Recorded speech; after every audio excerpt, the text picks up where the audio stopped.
Okay, all you petunia lovers, I'm ready to give you my #1 tip for the year on how to keep your petunias looking good throughout the whole season. So yes, they are heavy feeders. You have to fertilize them and they have to have sunlight to keep blooming. But one of the main things that people don't like about petunias is deadheading.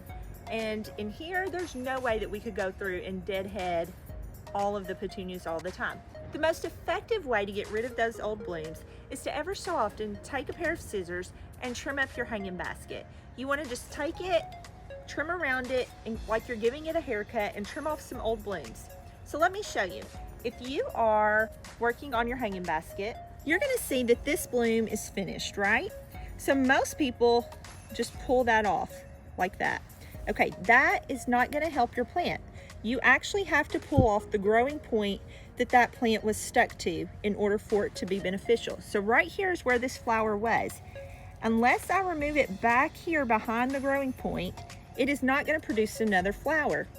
So what you want to do is find those old blooms and pinch back behind the growing point so that now this plant will put its energy into producing a new flower. So you can actually do that with all kinds of flowers. Here's my verbena. I'm going to pull this off and now it's going to produce a new plant.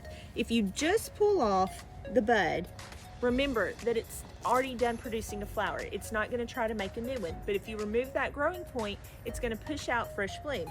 And that's where trimming becomes so beneficial, because you remove several of those old blooms when you trim your flower back, and it causes it to put its energy into producing new blooms.